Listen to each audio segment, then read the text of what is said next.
Hello everyone, how are you? I hope you are fine. Welcome to my channel M Sadiq Ali. Today I am going to teach about narration. आज हम इस video में narration के बारे में बताने वाले हैं कि नरेशन क्या होता है और नरेशन के कितना पार्ट होता है और नरेशन में चेंज कैसे किया जाता है और नरेशन में यानी किस तरह का यानी चेंजिंग करने में आसान हो सकता है और किस तरह का बहुत भारी हो सकता है। तो इस यानी वीडियो में इसी चीज़ को बताने वाले हैं नरेशन का। इसको शॉर्टकट में बोला जाए तो चुगली भी बोल सकते हैं ठेठ भाषा में, यानी चुगली वाले चैप्टर बताने वाले। अब चुगली वाले चैप्टर कैसे बताने वाले हैं तो आप खुद ही समझ जाइएगा कि किस तरह का सेंटेंस को हम चुगली वाले सेंटेंस कहते हैं। तो इस वीडियो को एंड तक जरूर देखें। एंड तक देखने से पहले एक छोटी सी रिक्वेस्ट है, अगर इस चैनल पे नए हैं तो प्लीज इस चैनल को सब्सक्राइब कर दे और साथ ही साथ बेल आइकन को प्रेस कर दे ताकि हर एक वीडियो की नोटिफिकेशन बिल्कुल आपको वक्त पे मिल जाए।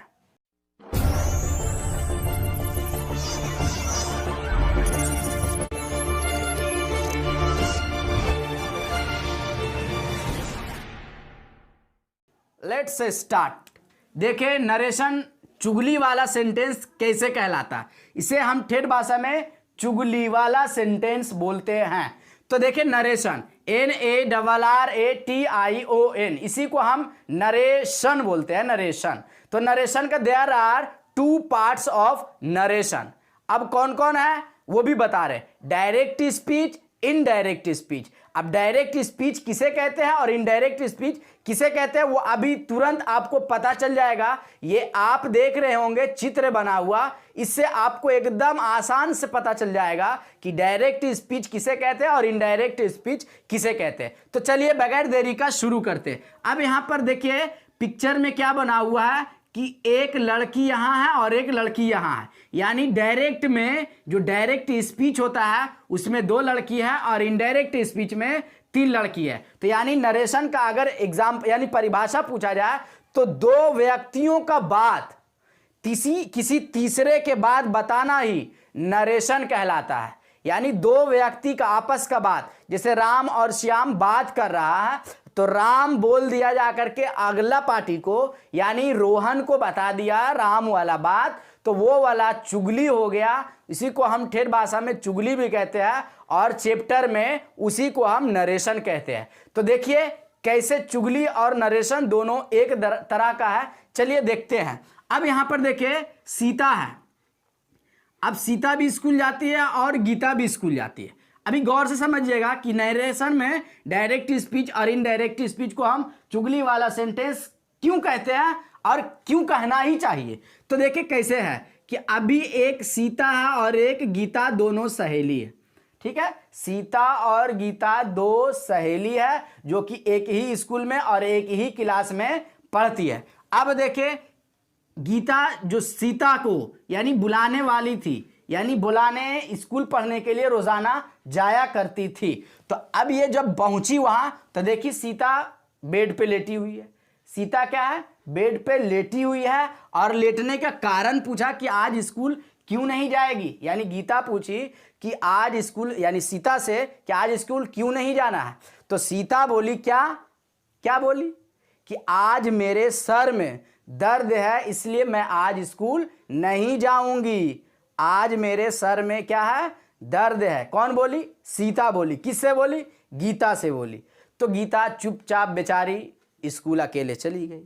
अब अकेली जाने के बाद उसका एक तीसरा सहेली मिली जिसका नाम रानी थी, जिसका नाम रानी। तो रानी पूछती है कि सीता क्यों नहीं आई। तो सीता किस तरह से उसको प्रोनाउंस करेगा, किस तरह से बताएगी वो, तो क्या बताएगी कि सीता ने कही, सीता मुझसे कही, क्या कही बा कि मेरे सर में आज दर्द है, मैं स्कूल नहीं जाऊंगी। तो ये तीसरा पार्टी कौन है भाई, रानी है। तो ये देखिए डायरेक्ट ये दोनों बात किया एकदम इन फ्रंट ऑफ, ये सीता और गीता दोनों फ्रंट में थी। सीता बोली, गीता सुन लिया, लेकिन क्या रानी वहां मौजूद थी, नहीं थी। तीसरा पार्टी है तो रानी को बताने वाला कौन है, गीता है। किसका बात बता रहा, तो सीता का बात बता रहा है कि सीता ने कही थी या कही क्या कही कि मेरे सर में दर्द है, मैं स्कूल नहीं जाऊंगी। तो कोई तीसरे पार्टी को बताना किसी दोस्त का बात क्या कहलाता है?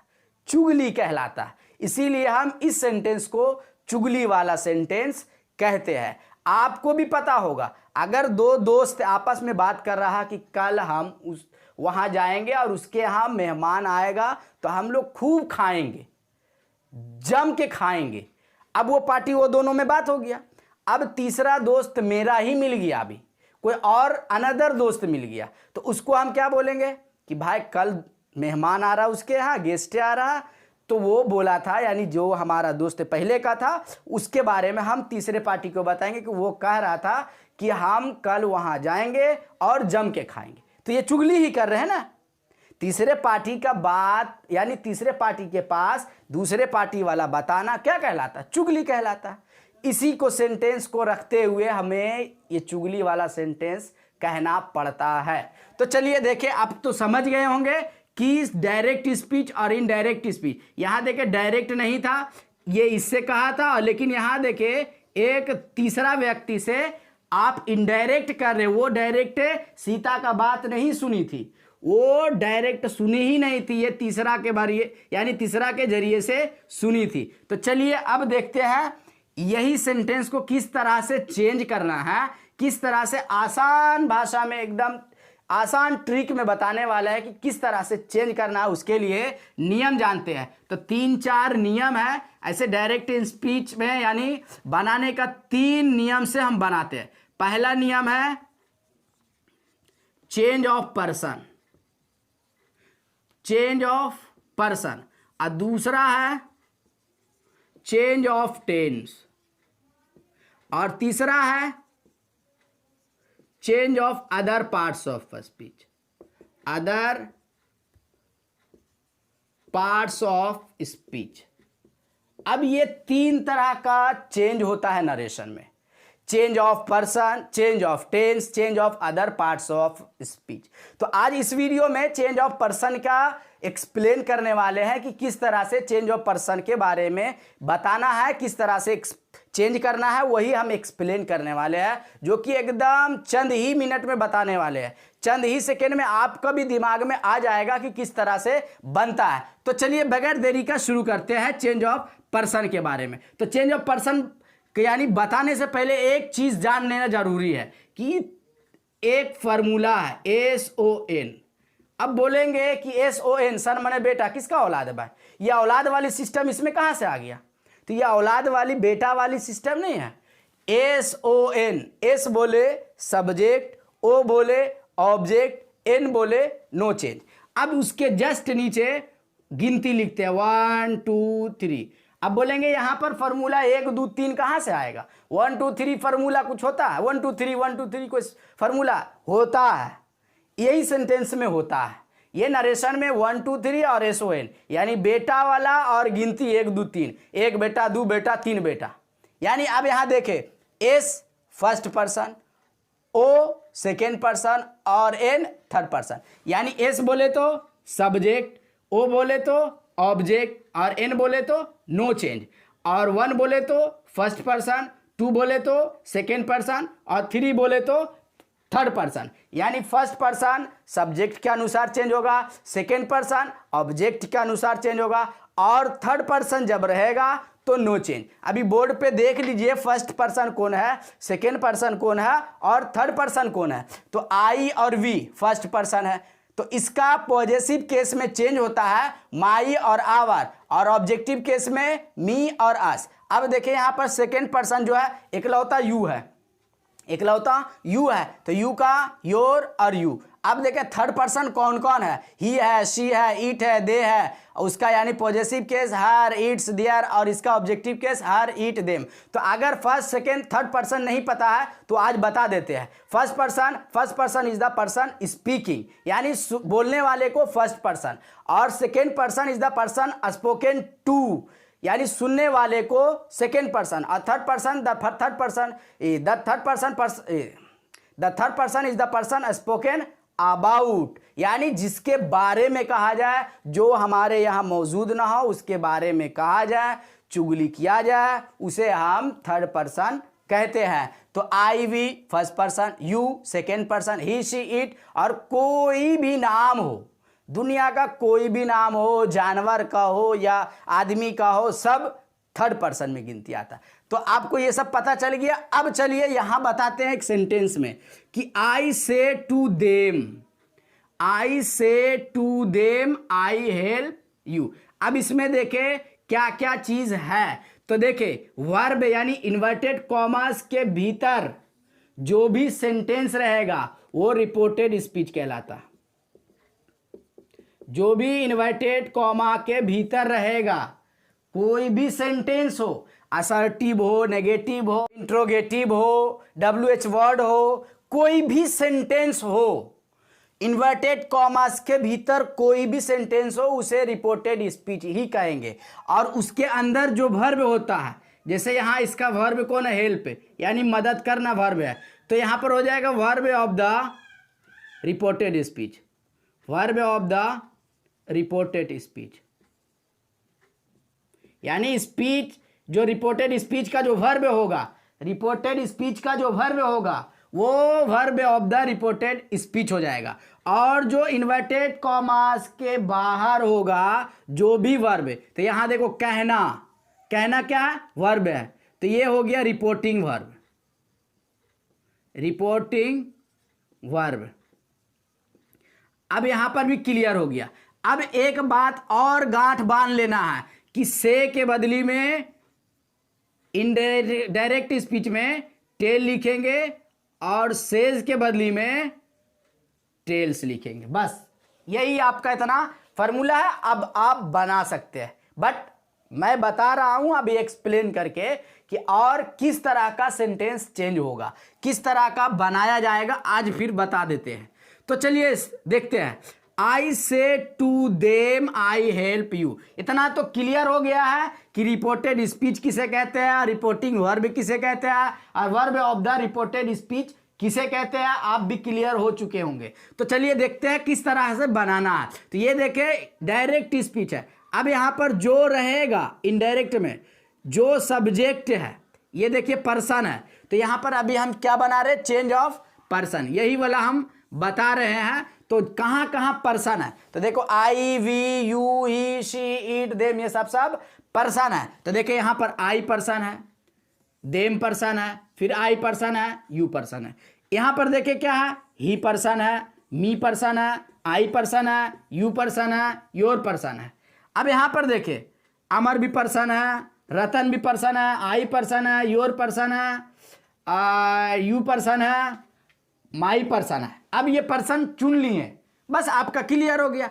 अब देखिए पहला जो सब्जेक्ट होता, ये सब तो पता हो गया सब्जेक्ट कौन होता है, तो जो सामने पहले हो वो सब्जेक्ट है, जो लास्ट में हो वो ऑब्जेक्ट है, और जो बीच में होता है वो पॉजेसिव केस होता है। तो पहले सब्जेक्ट और ऑब्जेक्ट जान लेते हैं। तो सब्जेक्ट आगे वाला जो रहेगा, जैसे आई यू अमर, ये सब सब्जेक्ट है। इसका पीछे वाला सेंटेंस में अब देखिए यहाँ रतन है तो ये ऑब्जेक्ट हो गया, यहाँ देखिए बीच में है तो पॉजेसिव केस, यू है देखिए आगे में, जहां से सेंटेंस शुरू होता है वो सब्जेक्ट होता है, जहां से अंत होता है लास्ट होता है सेंटेंस का, उसे हम ऑब्जेक्ट कहते हैं। बस सीधा सीधी 100 का एक आगे, यानी शुरू होने वाले सेंटेंस में जो करता रहता है वो सब्जेक्ट होता है, और जो लास्ट में है वो यानी ऑब्जेक्ट होता है। अब यहां पर देखिए किस तरह से बनाना है।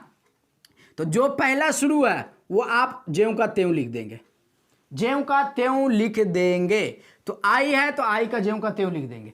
बट उसके बाद अगर से है, से के बाद कोई और ऑब्जेक्ट है, बस क्लियर करना है, समझना एकदम गौर से।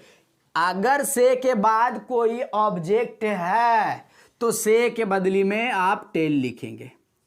अब अगर कोई ऑब्जेक्ट नहीं है तो से के बदली में से ही लिख देंगे। तो देखिए ऑब्जेक्ट कौन वाला है, तो से टू देम, टू के बाद जो भी रहेगा वो वाला, यानी इन्वर्टेड कॉमास को छोड़ देना है, जो रिपोर्टेड स्पीच है उसको छोड़ दीजिए। रिपोर्टेड स्पीच यानी कॉमास के बाहर जो भी रहे, अगर से के बाद कोई ऑब्जेक्ट है तो से के बदली में टेल और सेज के बदली में टेल्स। अगर इन्वर्टेड कॉमा यानी ऑब्जेक्ट नहीं है तो से के बदली में से और सेज के बदली में सेज ही लिख देंगे। तो देखिए आप भी गौर करके बता सकते हैं कि से के बाद कोई ऑब्जेक्ट है, तो क्या ऑब्जेक्ट है, देम है, तो इसका मतलब से का चेंज टेल हो जाएगा। टू को हटा देना, उसके बाद जो रहेगा वैसे ही सेम लिख देना बस।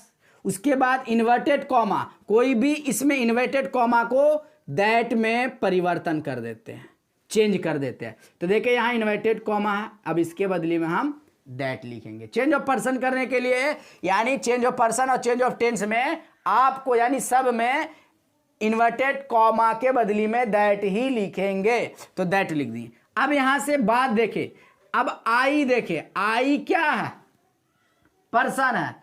कौन सा पर्सन है, तो आप बोलेंगे यहां पर तो लिखा हुआ फर्स्ट पर्सन, तो फर्स्ट पर्सन देखें किसके अनुसार, सब्जेक्ट। सब्जेक्ट कौन है, आई। आई को हम क्या लिखेंगे, आई ही लिखेंगे, क्यों, सब्जेक्ट लिख रहे हैं। उसके बाद हेल्प जैसे है वैसे लिख देंगे।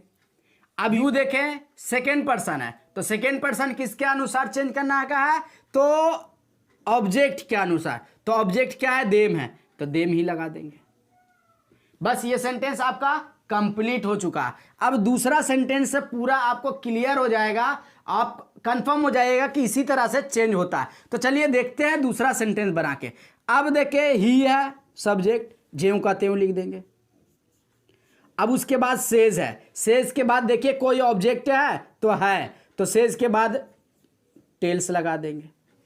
अब टू हट गया, मी वैसी का वैसी सेम लिख देंगे। इन्वर्टेड कॉमा आ गया, दैट लिख देंगे आप, एकदम सिंपल है। अब देखें यहां पर पर्सन है, आपको जहां जहां पर्सन दिखे आप उसी को चेंज करिएगा। तो आई देखिए फर्स्ट पर्सन है, किसके अनुसार अब है, तो सब्जेक्ट। सब्जेक्ट ही है तो आप ही लगा दें, ही। अब ये वाला लव है तो लव, लेकिन यहां पर थर्ड पर्सन की वजह से एस लगाना पड़ता है, प्रेजेंट इंडेफिनिट टेंस में है। अगर आप लोग नहीं जानते हैं तो मेरा लिंक डिस्क्रिप्शन में है या आई बटन में दिया हुआ है, जाके आप प्रेजेंट इंडेफिनिट टेंस देख ले, तभी आपको ये समझ में आएगा। तो ही लव्स। अब यू सेकेंड पर्सन है, यानी किसके अनुसार, ऑब्जेक्ट के अनुसार। ऑब्जेक्ट क्या है, मी है, तो मी लगा देंगे। उसके बाद एंड है जैसे तैसे वैसे ही लिख देंगे। अब योर है, तो योर क्या है, सेकेंड पर्सन, पॉजेसिव केस में है, तो योर सेकेंड पर्सन ऑब्जेक्ट के अनुसार। ऑब्जेक्ट मी है तो मी का देखिए पॉजेसिव केस क्या है, माई है, तो माई लगा देंगे। फादर जैसे है वैसे लिख देंगे। ये भी आपको क्लियर हो गया, इसी तरह से बनाया जाता। बट मैं एक और सेंटेंस बताने जा रहा हूं जो कि आपको एकदम 100% श्योर आप बोलेंगे, आई गारंटी, आई प्रोमिस कि आपको एकदम इजी लगेगा बनाने में। तो देखिए ये भी सेंटेंस बना के हम दिखा देते हैं। ये थोड़ा बड़ा है तब भी हम बना करके दिखाते हैं ताकि आपको क्लियर हो जाए, क्लैरिफाई हो जाए कि आपको यानी ऐसे ही बनाना पड़ेगा।